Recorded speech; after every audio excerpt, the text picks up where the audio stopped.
Bonjour. Today we're going to take a look at this little French baguette van. Now the thing with the Berlingo / Partner is they're just an honest looking van. You know, unlike a Transit, they don't look dodgy at all. It doesn't matter what you do with it. You know, the type of people I've seen with these, you know, the local butcher, the local councillor has one, the local builder, local mechanic, you know, God honest sort of fellas. You know, then you get the old retired sort of fella has one of these just for pottering about, you know, go and pick a few eggs up, or you know, you ring him up, you could just go down, you know, down to town and pick a so and so. No problem, lad. You know, this is the sort of van God honest folk drive. You know, you see a Transit turn up in the yard, and you don't know who's driving it. You just, you know, you think are they going to come and rob me? You know, with this, you don't get that impression. You know, not every Transit driver is a wrong 'un, but every wrong 'un drives a Transit. Now, I actually have a fella interested in buying this, and he's just finished doing a stretch. Now, before he went away, he had a Transit, but now he's been released. He's looking to rebuild his reputation as a pillar of the community, and he's interested in buying this Citroen Berlingo. I reckon after a couple of weeks of buying this, he'll be helping old women pack their shopping and paying for the petrol at the local fuel station. Now, this is a 1.9 naturally aspirated diesel. But the difference between this and that Escort van we looked at the other week, it's night and day. This thing can actually send off. There's no turbo, but it just goes. I don't know how Ford got it so wrong with that Escort. Now, this is a slight disadvantage of having the naturally aspirated model. I'm stuck behind this Land Rover Defender and I just can't get past it. Oh no, we're going for it! We're going for it! But by God, the amount of passing places I've had a chance to pass it, and I've not been able to in this, it's been ridiculous. But there we go, I've done an overtake finally, and it's uphill. So maybe they're not as bad as I thought. Oh, we're stuck behind this van's main competition, absolutely no steam about it whatsoever. You don't see anywhere near the number of those around as you do these. They're obviously shit. Right, we'll set off from a standstill on a fairly steep hill here. The Escort van had no chance, but these, fucking hell, haven't got a span up. You know, it just moves. There's no issues with lack of power whatsoever. They're bloody real vans, these. It's a handy sized van, you know, it's very manoeuvrable. You know, ideal for delivering baguettes in tight little French streets, you know. Hell, it's a good van.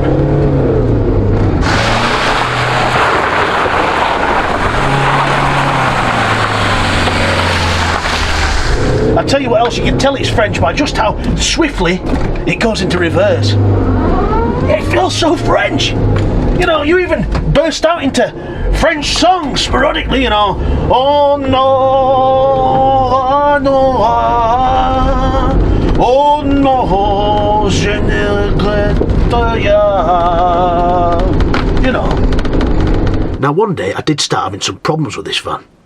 I started it up and it sounded like a bag of spanners. The engine light came on and there was a serious lack of power. Someone even said to me, "No, what the fuck's up with that? It sounds fucked." Anyway, then it just sorted itself out, ran fine. But I was using it throughout the day and it kept randomly doing it. And I didn't really think anything of it and just carried on using it. Until later on that day, I set off up towards Hawes and it drove absolutely fine to the last couple of miles. And it started losing power, felt like it was running out of fuel, but the fuel gauge was still reading quarter full. Anyway, the van cut out right at the bottom of the last hill before you drop down into Hawes. So I popped the bonnet, got out in the pissing rain and removed this cover, checked for any diesel leaks, there weren't any. But luckily, we've got this hand primer and I thought, doesn't feel like there's any bloody diesel in there. But I kept pumping it anyway. Got back in the van, turned it over and over and it fired up. I couldn't believe it. So I got in it, revved the knackers off, it managed to get to the top of the hill and it conked out right at the top. It actually cut out just before the top of the hill, but because I had enough steam, it just rolled over the crest and I managed to coast all the way to the fuel station in Hawes. And by the grace of the baguette god, I didn't get stuck behind any geriatrics taking the scenery in. There was no one coming either way when I got to the junction at the bottom of the road. There was no one coming the other way when I had to turn into the fuel station. It just rolled straight in Anyway, I put a tenner in just to make sure it was out of fuel.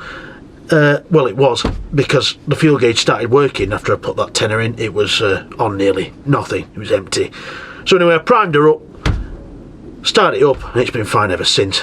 I just know to be wary of that fuel gauge now. I actually have quite a poor history of PSA vehicles with faulty fuel gauges. I had a Peugeot 205 diesel as my first car. I'd been driving about a week, went on the motorway for the first time. Started coughing and spluttering, fuel gauge said quarter full. Well, it wasn't, was it? It had run out. We're still broke down. Well, we're not broke down, we just ran out of fuel. Having a good time outside at motorway.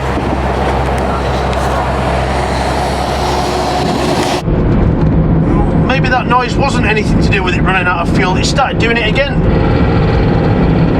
Listen to that. It sounds bloody awful. The engine lights come on. Then it just stops. There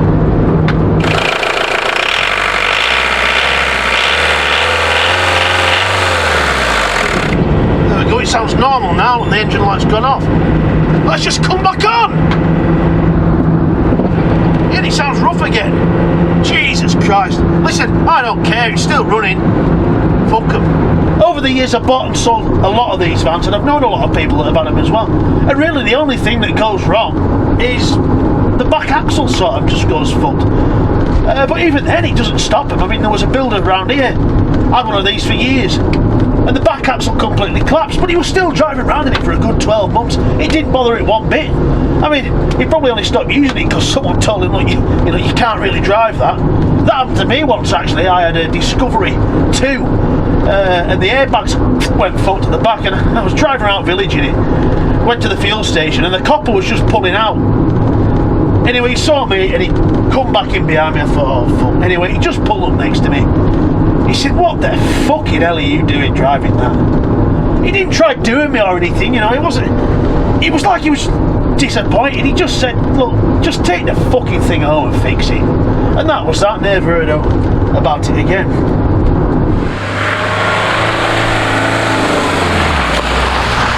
Now, for some reason I bought this van and it's still taxed and insured, and I have no idea who's paying for it, but as a result I've been driving around in it loads, and you know what, I really like it. I was actually considering keeping it as a little runabout, and then I saw this. There's dog hairs absolutely everywhere. It stinks, it's disgusting, and I can't bloody stand it. Now, I have nothing against dogs, it's just some of the bloody owners. You wouldn't have an old brockermouth yow slathering all over your seats and molting everywhere, so why is a dog any different? Put it in a bloody cage in the back or something. The passenger seat's also covered in them, but luckily they've thought about this and they've put this nice little coat hanger up here, so my coat doesn't get covered in disgusting dog hairs. Now, there's not really much else to look at. Radio doesn't really work, but luckily I found this handy little speaker up there so you can play all your favourite songs. It's not much good though when you're on phone chat going up a hill. You've got a job to hear the bloody thing. Oh look, and unlike Ford, PSA have accepted that everything they make is shit and that the glove box is going to break, so they've put you a spare one up there which doesn't have a door you have to open. Ah yes, back in 2005 Peugeot and Citroen obviously foresaw the slow decay of society due to smartphone addiction, and you've got a charging port for the driver and passenger. But God help anyone whose phone runs out of battery. Ha! One of my old t-shirts, look, doesn't fit anymore. I swear it just shrunk in the wash. This bonnet release is fucked, but it still works. If you open the door, it starts making all these noises, look. That's because I've got the lights on. Then it's still making a bloody noise. So I've got the key in the ignition. Piss off. I don't know what these handprints are. It looks like some mucky sort of fellow with dirty hands has been bent over bonnet and sodomised. Ugh. In the back we've got this filthy carpet, and we've got this what looks like sawdust, but it's actually insulation out of the Arga oven I've transported in the back of here, which is a testament to the weight capacity of these vans, because they are bloody heavy. There's also enough room for a full-size Euro pallet, and you can open the doors fully, so there's enough room for a forklift to put the pallet in. Look how well it starts from cold. Ford should be bloody ashamed of themselves.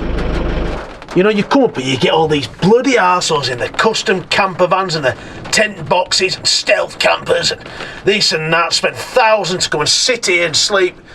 This 300 quid bloody van will do the same job. Look, it's got a carpet in the back, it's comfy enough. What the hell's up with folk? Not to mention why the fuck you'd want to come and stop up here. There's nothing. There is nothing. Just a load of bloody tourists. I didn't even fucking see that. There's a tent box there, look. Jesus Christ. What the fuck is that contraption? Get a bloody life. Turn round in the middle of a busy A road. Yeah, you know. Well, there's a blind crest. Fucking retards. It basically feels, sounds, drives the same as that 306 looked at a few months back. You know, it's not fast, but it's certainly not slow enough to get upset about it, you know. You can shift on, you know, you don't always have to change down gears. It's just a sensible van. Of course, you can get HDI versions of this, the turbo diesel one, but I think I'd rather have this because there's just nothing to go wrong. These naturally aspirated Peugeot diesel engines are tried and tested, and I wish they still made them. So if you're an honest sort of working fella, you're after an honest van, bring a very honest 995 cash and take it away.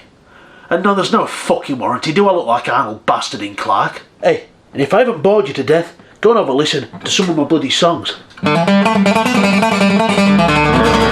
This pit lies a big fat fucking bastard.